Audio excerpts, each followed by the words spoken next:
welcome to the right angle. Let's jump into it. So today we've had some tragic news. Melissa Hortman of the delegation tied to the Minnesota House has been killed along with her husband. There's also been an attack on a state senator there, Hoffman, and his wife, who was injured as well.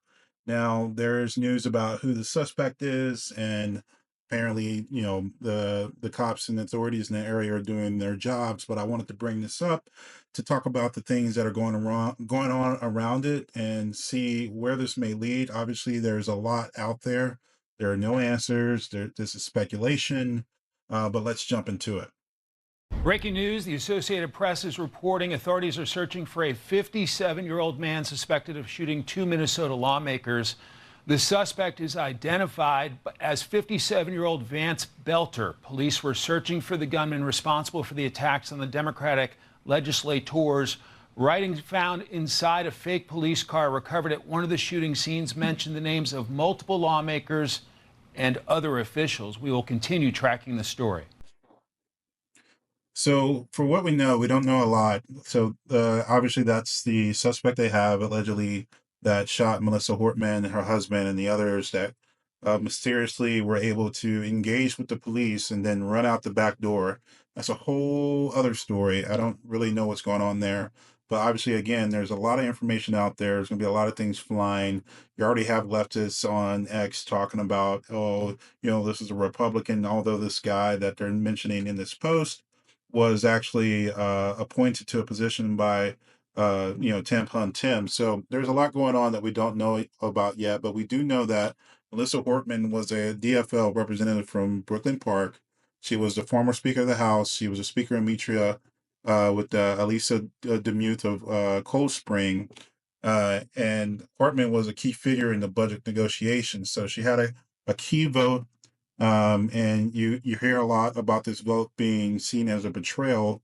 And essentially what it was that rightfully, I think, as part of the Minnesota Care or their state health program, they would not allow illegals to be on the program. They did allow illegal children to be on the program. And, I still wouldn't agree with that, because I don't think that we should allow illegal children to step over our children and cost us essentially a shutdown of government, which is what this whole fight was about. Now, there could be a lot around, hey, maybe that was what caused this. We don't know. It could be, it can't be random, because it seems targeted. If it was just Hortman and not also the Hoffman family, then we can probably say this was somewhat random. They're going to catch this guy. His face is being plastered everywhere. Obviously, he's a white male, so they sent out his information as soon as possible. If it was any other race, then we would still not know a decade later. But that's neither here or there. So we're going to wait and see. But I do want to kind of show sort of the emotion around that vote that Hortman went through and some of the things that were kind of seen from it. I know that people will be hurt by that vote, and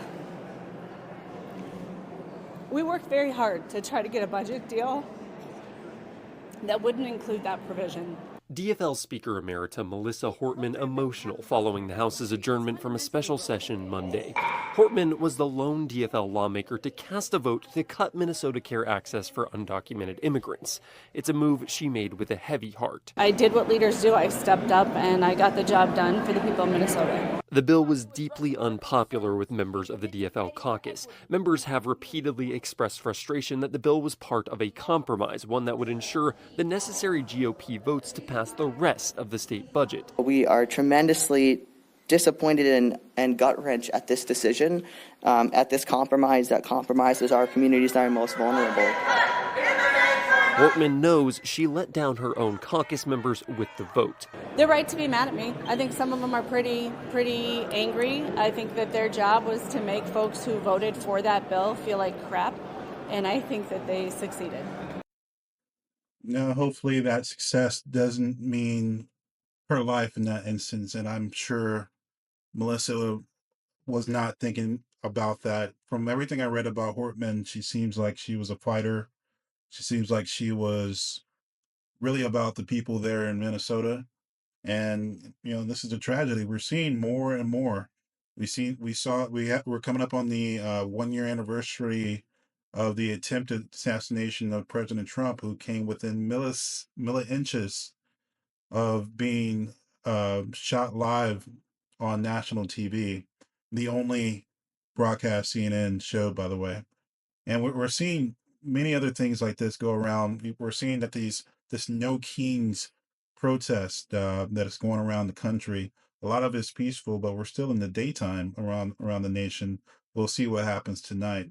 But whatever does happen, and whatever will happen, and whatever comes from uh, what we've seen with this murderer, there will be things in hell to pay for him if he is indeed the guilty party. Now, there are a lot of unknowns, and I don't know shit. I don't know anything about what's happening, but what I do know and what I can put together logically is that this vote came, and then this was the resulting action. We'll see what the motives were. I'm hearing that this guy had No Kings posters in his car. I'm hearing that he has a manifesto. Things are moving fast. There's probably been way more information delivered in the time it's taken me to edit this video, but we shall see. But anyway, that's been The Right Angle. I hope you learned something, and we'll see you on the next one.